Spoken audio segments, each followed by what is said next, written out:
হাদিসের মধ্যে কখনোই কোনো বিরোধ হবে না। এই দুটোই হলো ইসলাম ধর্মের সবচেয়ে পবিত্র গ্রন্থ। আসুন এবার ইসলামের চতুর্থ স্তম্ভ নিয়ে কথা বলি। সেটা হলো নবী রাসূলগণ। প্রথমে আমরা হিন্দু ধর্মের প্রেরিত দূতদের কথা বলবো। সাধারণ হিন্দুরা তারা অবতারবাদে বিশ্বাস করে। অবতার একটা সংস্কৃত শব্দ যেটা এসেছে আউ থেকে, অর্থ নিচে, এবং ত্র অর্থ ভ্রমণ করা। তাহলে অবতার মানে নিচে আসা বা নিচে পাঠানো। আর অক্সফোর্ড ডিকশনারিতে বলা হয়েছে যে হিন্দু মাইথোলজি অনুযায়ী অবতার মানে কোন পূর্ণ আত্মা বা দেবতার পৃথিবীতে আসা মানুষের রূপ নিয়ে। সাধারণ হিন্দুরা বিশ্বাস করে যে অবতার হলেন ঈশ্বর, যিনি মানুষের রূপ নিয়ে এই পৃথিবীতে আসেন। আর সাধারণ হিন্দুরা জানে যে মহান স্রষ্টা মানুষ হিসেবে জন্মান, অবতার হয়ে জন্মান, যাতে করে তিনি বিভিন্ন অন্যায় অবিচারের প্রতিবাদ করতে পারেন আর তার ধর্মকে তিনি রক্ষা করতে পারেন। এই পৃথিবীতে তিনি মানুষ হিসেবে নিচে এসেছেন মানুষের বিভিন্ন আইন প্রতিষ্ঠার জন্য, কি করবে আর করবে না এই নির্দেশ দেওয়ার জন্য। এই ধারণা তারা পেয়েছে আসলে ভগবত গীতার একটি অনুচ্ছেদ থেকে।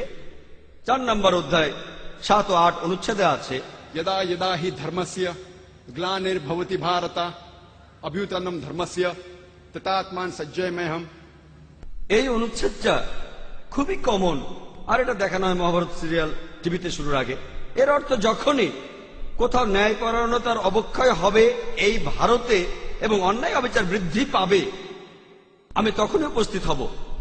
8 নম্বর অনুচ্ছেদে আছে, ভালোকে রক্ষা করতে এবং মন্দকে ধ্বংস করতে, ন্যায়পরায়ণতাকে প্রতিষ্ঠা করতে আমি তখনই উপস্থিত হব। প্রত্যেক যুগে আমি আসি, संभवामि जुगे जुगे। প্রত্যেক যুগেই আমি উপস্থিত হই। এই অবতারদের ধারণা এটা আরো বলা আছে ভগবত পুরাণায় 9 নম্বর খণ্ড 24 অধ্যায় 56 অনুচ্ছেদে বলা হচ্ছে, যখনই পৃথিবী অন্যায় আর অবিচারে ভরে যাবে, পুরো পৃথিবী পাপে পরিপূর্ণ হবে, তখনই আমি নেমে আসব। মহান স্রষ্টা তখনই নেমে আসবেন। এই অবতারবাদের ধারণা মহান স্রষ্টা মানুষের রূপ নিয়ে আসছেন। সব সাধারণ হিন্দুই এই কথাটা বিশ্বাস করেন। এই কথাগুলো বেদের কোথাও আপনারা খুঁজে পাবেন না। অবতারের কথা বেদের কোনো জায়গাতেই উল্লেখ করা নেই। আর বেদই হলো হিন্দু ধর্মগ্রন্থের মধ্যে সবচেয়ে পবিত্র। আর হিন্দু পণ্ডিতরা এখানে বলেন, অনেক হিন্দু পণ্ডিত বলেন যারা বেদান্তবাদী, বেদের কথাগুলোকে বিশ্বাস করেন, তারা বলেন এই সংস্কৃত শব্দ অবতার এটা আসলে মহান স্রষ্টার প্রেরিত কেউ, সৃষ্টিকর্তা পাঠিয়েছেন। এটা নিয়ে স্বয়ং সৃষ্টিকর্তাকে বোঝানো হচ্ছে না। এটা হতে পারে যে মহান স্রষ্টা কোনো মানুষকে পাঠিয়েছেন।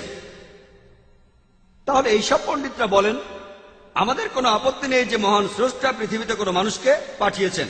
আপনারা যদি বেদ পড়েন, সেখানে অনেক ঋষির কথা বলা হয়েছে যাদেরকে সৃষ্টিকর্তা পৃথিবীতে পাঠিয়েছেন মানুষকে পথ দেখানোর জন্য। আসুন এবার ইসলাম ধর্মে প্রেরিত দূতের ধারণা দেখি। আল্লাহ পবিত্র কোরআনে বলেছেন, সূরা ফাতিরের 24 নম্বর আয়াতে উল্লেখ করা হয়েছে, وإن من أمة إلا خلا فيها نذير। এমন কোন সম্প্রদায় বা গোত্র নাই যাহাদের নিকট পূর্ব কোন সতর্ককারী প্রেরিত হয় নাই। পবিত্র কোরআনে সূরা রাদের 7 নম্বর আয়াতে বলা হয়েছে, ولكل قوم هاد। প্রত্যেক সম্প্রদায়ের নিকট আমি সতর্ককারী পাঠাইয়াছি। পৃথিবীতে এ পর্যন্ত অনেক নবী রাসূল এসেছেন, কিন্তু সর্বশেষ আর চূড়ান্ত নবী হলেন হযরত মুহাম্মদ সাল্লাল্লাহু আলাইহি সাল্লাম।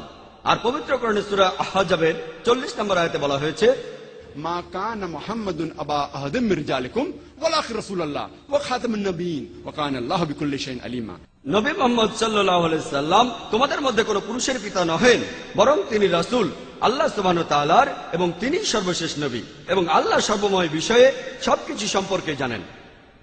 যেহেতু হযরত মুহাম্মদ সাল্লাল্লাহু আলাইহি সাল্লাম হলেন সর্বশেষ ও চূড়ান্ত নবী, আগের নবী রাসূলরা তারা এসেছিলেন শুধু তাদের সম্প্রদায়ের জন্য।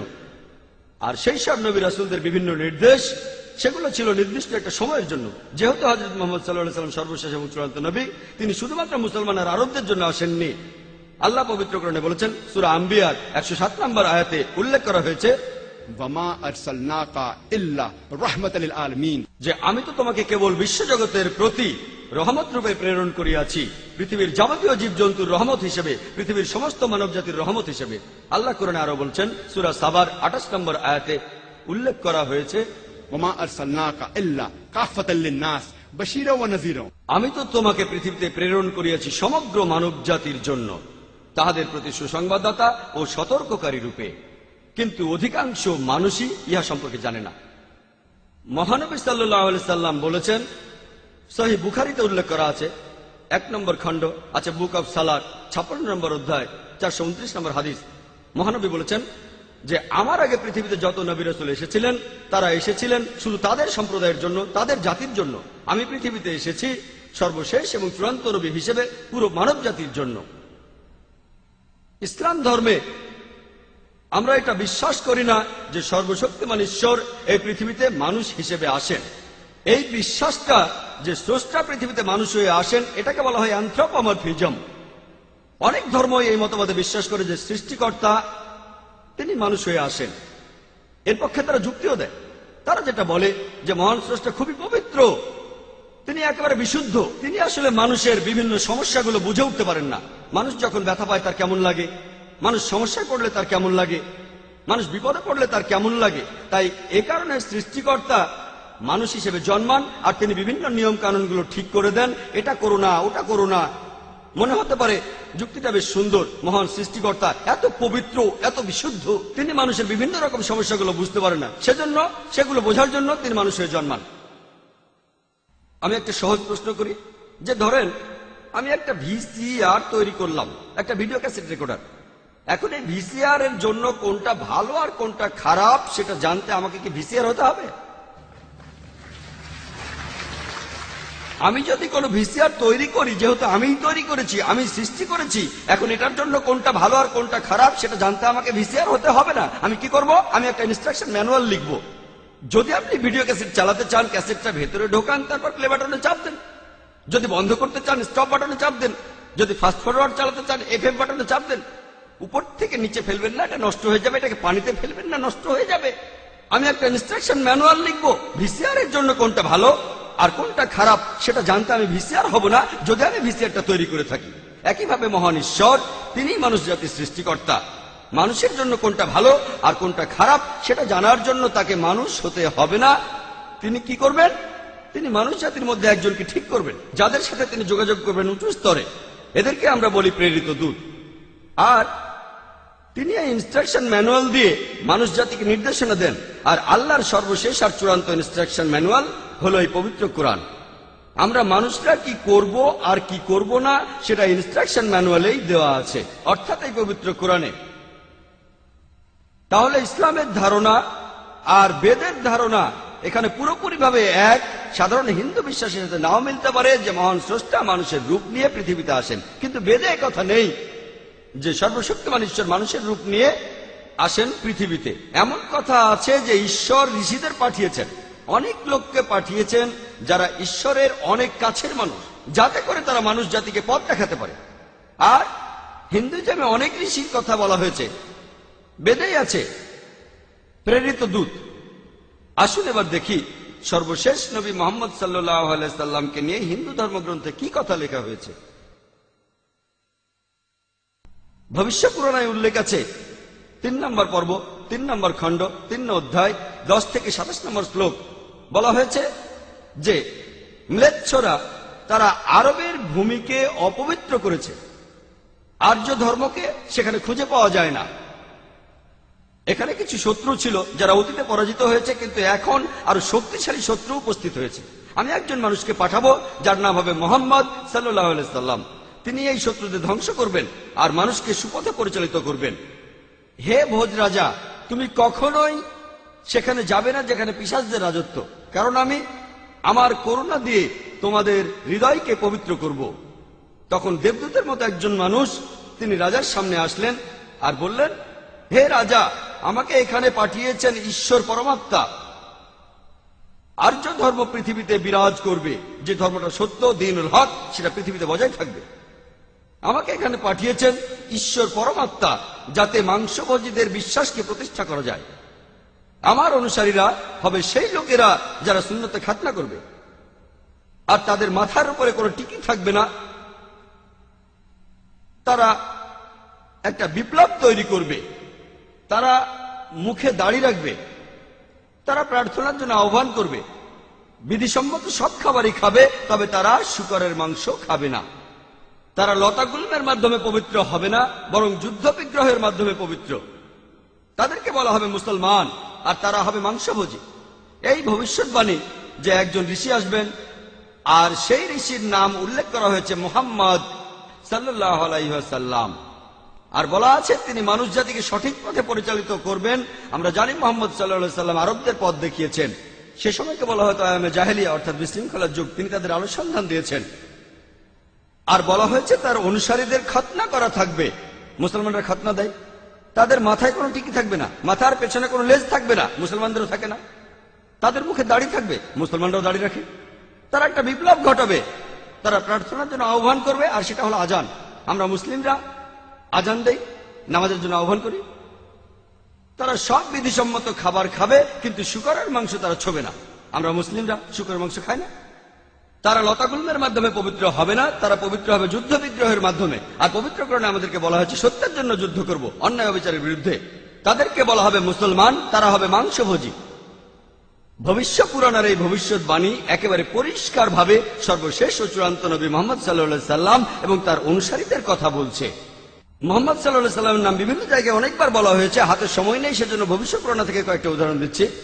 এই ভবিষ্যৎবাণী করা হয়েছে ভবিষ্যৎ পুরাণের 3য় পর্ব 3য় খণ্ড 3য় অধ্যায়ের 5 থেকে 8 শ্লোকে। এছাড়াও বলা আছে ভবিষ্যৎ পুরাণের 3য় পর্বে 1ম খণ্ড 3য় অধ্যায়ের 21 থেকে 23 নম্বর শ্লোকে।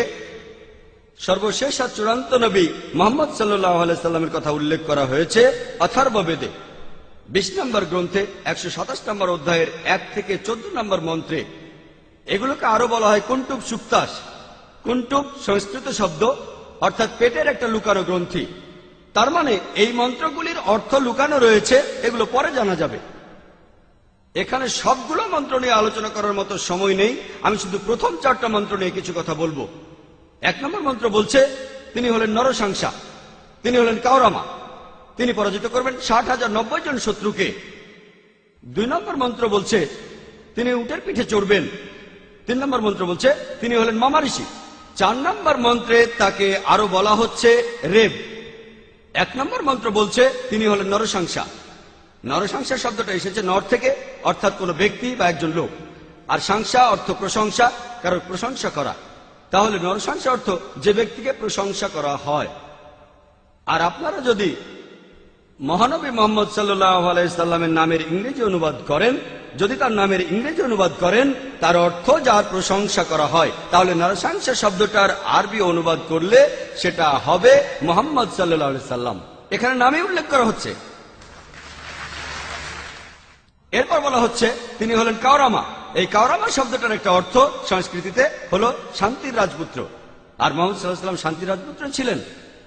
আরেকটা অর্থ হলো যে বিদেশে যায়। হযরত মুহাম্মদ সাল্লাল্লাহু আলাইহি সাল্লাম হিজরত করেছিলেন মক্কা থেকে মদিনায়, তিনি বিদেশে গিয়েছিলেন।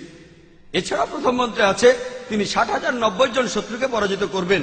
আর সে সময় মক্কায় যেসব লোকজন থাকতো তাদের মধ্যে যারা নবীজির বিরুদ্ধে ছিল তাদের সংখ্যা আনুমানিকভাবে 60,090 জন।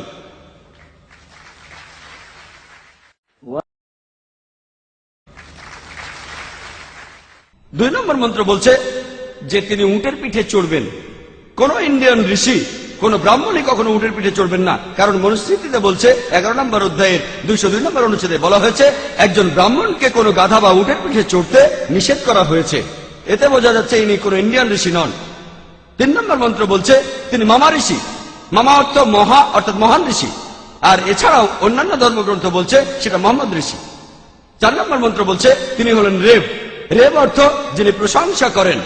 আর মুহাম্মদ সাল্লাল্লাহু আলাইহি সাল্লামের আরেকটা নাম হলো আহমদ সাল্লাল্লাহু আলাইহি সাল্লাম, অর্থাৎ যিনি প্রশংসা করেন। তাহলে নবীজির এই অন্য নামটা এই আহমদ শব্দটার সংস্কৃত করলে পাবেন রেব। আর এ কথাটাই রয়েছে অথর্ববেদে। এই মন্ত্রগুলি কুন্টুব সুক্তাস, এই মন্ত্রগুলি শুধু একজনকে